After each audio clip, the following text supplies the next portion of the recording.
right, this is Bret from the Christian Rebel. Hope all of you are having a blessed day and a great day. We have a special guest on the night. Her name is Michelle Lyman. She is an abortion survivor, and she's going to share her story, an inspiring story, and how she survived being aborted. And so we're just going to let Michelle go ahead and tell her story, and then we might have some questions for her at the end of her telling her story. So thank you, Michelle, for coming on my channel. I really appreciate it. It's an honor and a privilege to have you on to hear your story and to share your story with all my subscribers and those that listen to my and watch my channel. So I'm looking forward to hearing your story. So the floor is yours. All right, sounds good. Like I like to kind of start off my story by kind of reminding everybody of the movie It's a Wonderful Life. And I remember the first time I watched that movie and I thought, as an adult, I thought, oh, what would have happened if I would have never been born? What kind of a hole would that have left? How would that have impacted the ones that I love? And what about the millions of others that never got the chance to live outside of their mother's womb? There's a scene in the movie where George Bailey doesn't believe his life is a gift. He even tells Clarence the angel, I wish I had never been born. And it would take Clarence, in a sense, erasing George's life for him to understand the impact of his life on the people that he loved. And I think about my life and the impact my life has been on the people that I love. And what would have happened if I wasn't able to be there? And my life matters. And I'm going to take you back to some early childhood memories because often we hear the other side, those that are trying to push for abortion. They use people that have been in the foster care system, people that possibly have some disabilities, all these other different excuses and reasons where we hear people like me hear, other people hear, and what we hear is that they think we are less valuable than other people, and it's a painful message, and it's not a right message to be putting out there. And I'll kind of take you back to some of my early childhood memories. So, like George, there were times in my life that I did not believe my life was a gift. And sometimes I felt like I had very little value, as there was 5 of us. And we were like hot potatoes getting passed back and forth between different relatives from Michigan, Oklahoma, Utah, California. And so it was constant. And there was also a lot of trauma, neglect, and abuse. Some of my earlier memories, I can remember sitting in my classroom in the first grade, and the teacher she assigned us, we were to make cards for our moms. And as I sat there and I looked at the excitement on all the other kids' faces, it dawned on me that I didn't have a mom. And I thought, well, why do they have a mom and I don't? I would learn years later that it had been over 18 months since I had seen or heard from my mom. And it wasn't long after that the 5 of us kids, kind of all in a row, were on our way to school. Suddenly, 2 strange women, they grab us and they pull us into a Bob's Big Boy. And it took me a minute. My older siblings recognized our mom, and it turns out it was our mom and a friend. And they were there they were basically abducting us. Apparently he was trying to get custody, put us on a plane to Michigan. And, if it had that happened today, there'd have been an Amber Alert. And from there, I can remember, going from there, they had already prepared for us a couple of tack rooms. Her boyfriend at the time was a jockey. And so they took us to a racetracks, hid us in these rooms. We weren't to make sound. Nobody was to know we were there. And they kind of had us all set up with toys and color books and things. And I remember one day, me and my sister, she's younger than me. And I was a real compliant little girl. And so I knew to be quiet. We had to be very quiet. So we were quietly coloring. I can still remember the smell of those new crayons. Then suddenly we felt the sting of a horsewhip on our backs. And we turned to look, and there was our mom's boyfriend, just smiling at us, not a word, and walked out. So that's kind of a glimpse of some of the trauma. Well, there was a lot of trauma. And I could tell a lot of stories. But anyway, from there, they took us and they hid us on a farm. It was Pat, the lady that came, it was her farm. And so they hid us all there. And I can remember, I didn't have the words for it because I was too young to understand the language, but I knew the feelings. And the feeling was we were a burden. We weren't wanted. I can remember being hungry. My older sister remembers being so cold that she couldn't sleep. And it wasn't long after that, because like I said, we were constantly moving around.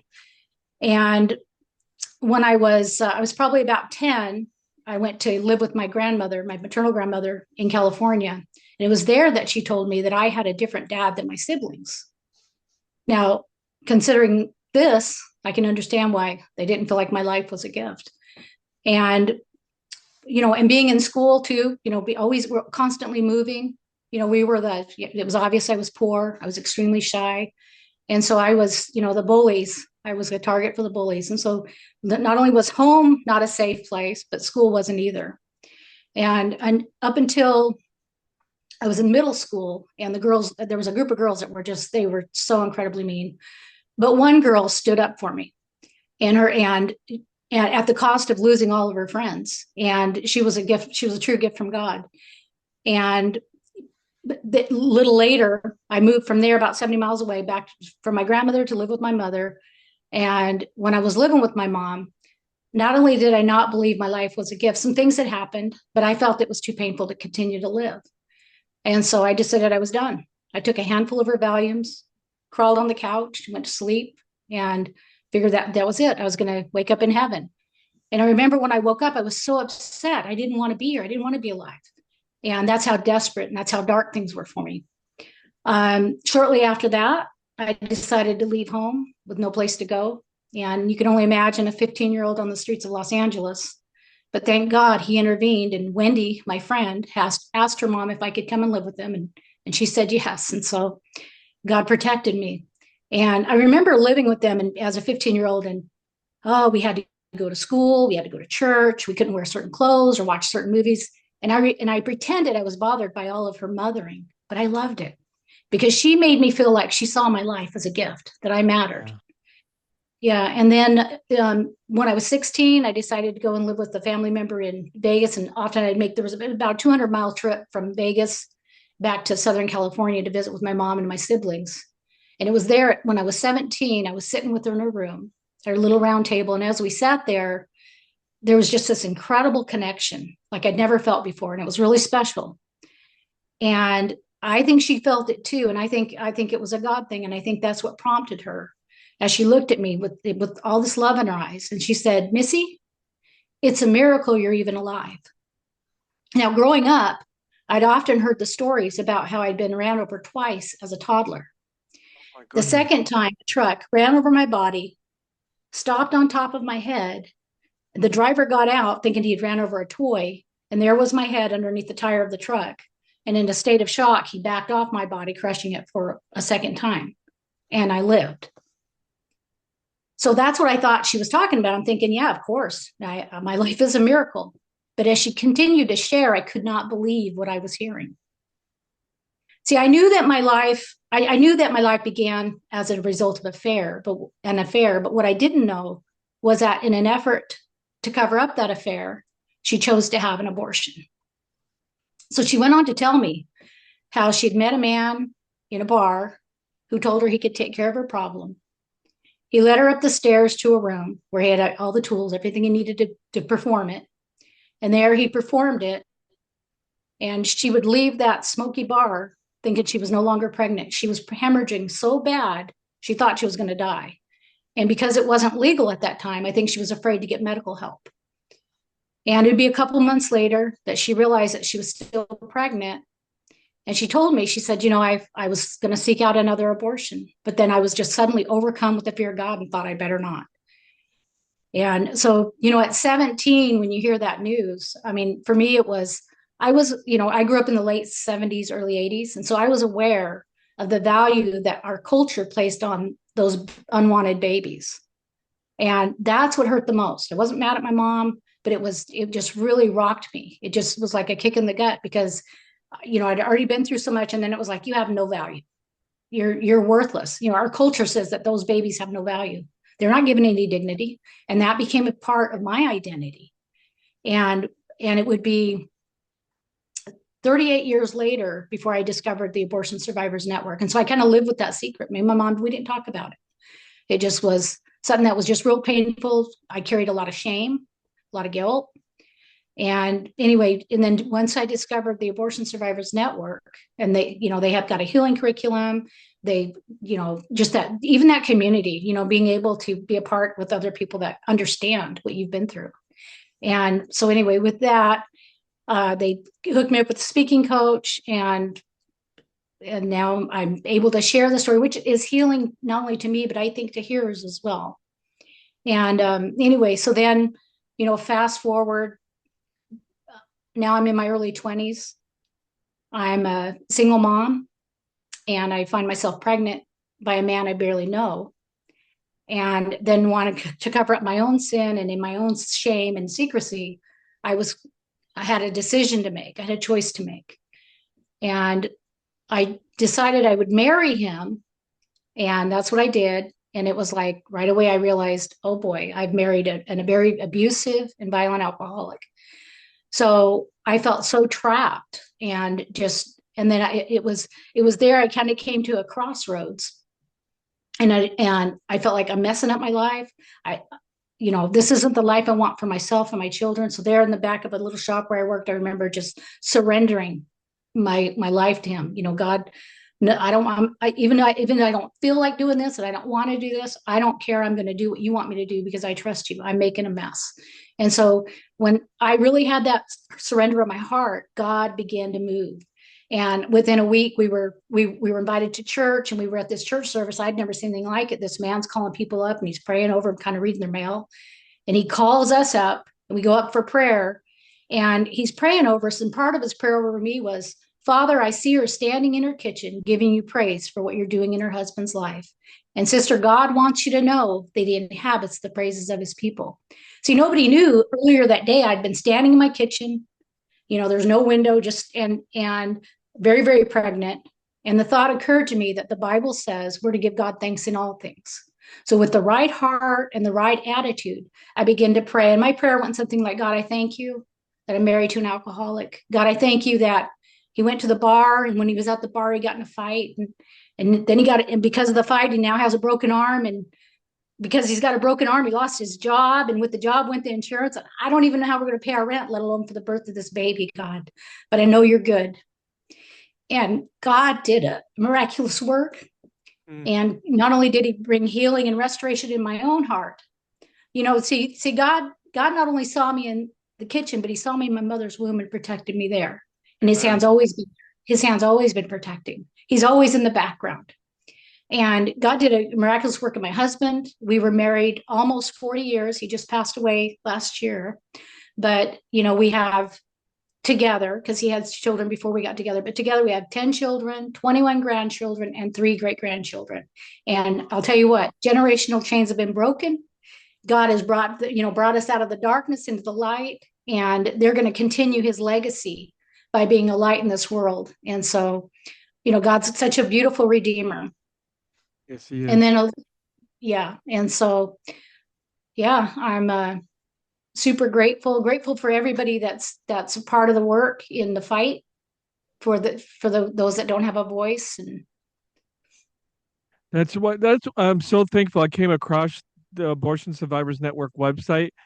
I heard there were survivors, but I didn't realize there were actually stories out there of those that I could put on my channel. So I just did a search and I came across the channel. I just want to thank God right now that I found the Abortion Survivors Network. And this is my 4th video now third video.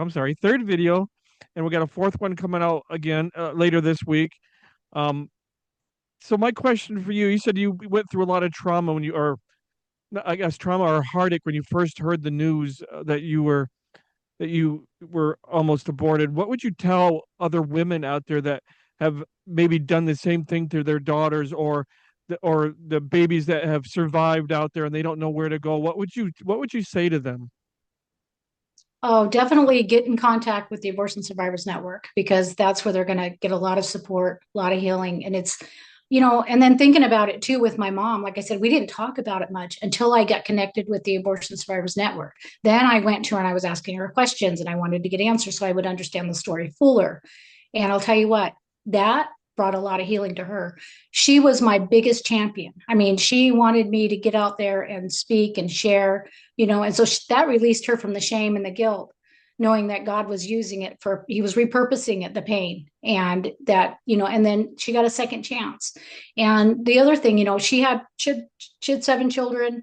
Um, and out of the 7, whenever, I was the one that was able to really be there for her as she needed more help as she got older, and actually was there. She drew her last breath before she went to heaven. And now I'm in a situation with my biological dad. It's the same thing. I'm the one that's there to bring them comfort, so people don't think through too, what does that life mean, and what might it mean to me? Because, had that abortionist done his thing, then often, and I find that often with survivors, that they tend to be the ones that even care for their parents, and they almost weren't. They're going to be there, and then who would have been there? Wow. When I read your story before I had you on, and then to hear it that it was done upstairs in a bar, Yeah, I above the just bar, found he that, had a clinic set up. Yep, oh my yep, goodness, I'm speechless about it, because I know there are abortion survivors that have survived being aborted in back alleys and whatever, and they're here to talk about it. And I just want to praise God. When you said it was a mess, I have this saying I like to say, that God can turn our mess into a message. And yes, I'm that's so right. He's thankful. good at it. He's Yes. very good at that, and I'm just Yeah. thankful that you're sharing your message and your story with us tonight. And where can people find you? I know it's on the Abortion Survivors Network. Is there any other links that I could put in the description below, and other resources that people can go find that I could put in the description below? And and what would you tell? I'm asking every abortion survivor. What would you tell young women out there, and the fathers that, unfortunately, a lot of them don't have a say in this matter? What would you tell them if they're thinking about going through an abortion? Oh, I would say that, there's that's a choice that they can't undo. And if they choose to give life, whether they parent that baby or place the baby into a loving home, that's something they'll always be grateful for, because that baby's a gift. That baby's going to bring nothing but love, and no one would ever regret that. They would never regret it. And that's what I would tell them. So, and there's resources, because a lot of times people are scared, and it just seems like the quick and easy fix, but it's not. It's going to create the longest amount of suffering for them. And So, no, so, yeah. go ahead. I'm sorry. No, and the other thing too, have you heard of Stormy O'Martin? No, I have not. She's got a lot of books out. She was about my mom's age. And Okay. I love her books. She's an intercessor. She's got some really great books that she wrote. But anyway, reading them, I came across her story, and she actually had an abortion in Las Vegas as well, around the same time my mom did. And she talked about how there were 2 men there, and they stuffed something in her mouth, and how she thought she was going to die from all the pain. Now her baby didn't live, but I can't imagine how, that's the thing with people that are women that are seeking this, is they feel desperate, and we can do better than offering them something so awful as an abortion. There's so many resources out there, and so just giving them that hope and really standing beside them and letting them know can make a big difference, that there are better choices. There are other choices that are going to be life choices. So I am in the process of finishing up my website. I'm going to put a lot of these links on my website where people can get help if they're thinking about having an abortion. And I just have to say this too. I don't know if you've seen my daughter's video. She was born premature. She weighed a pound and 13 ounces. And I told my wife they're aborting babies at her stage at 25 weeks. And yeah, just, it's heartbreaking that they're doing that to these young kids, and they're unfortunately ripping these kids out of these mothers' wombs in pieces. And people don't yeah, realize that you are more than a clump of cells. that's right. God formed you in your mother's womb. and and all I ask for those out there that are watching these abortion survivor stories on my channel, there is help out there for you. You can go to the Abortion Survivors Network. They will help you. I'm going to have a list of links that was sent to me that I'm going to have in the description. And I just want to thank you, Michelle, for coming on and sharing your story. It's inspiring to me. And I hope and pray it's inspiring to other people as well, and that it will change people's minds and hearts, that they won't have to go through and do this awful act. That's right. Thank you. Thank you so much. It's been an honor to be here with you, and I appreciate all that you're doing. All right. Thank you so much.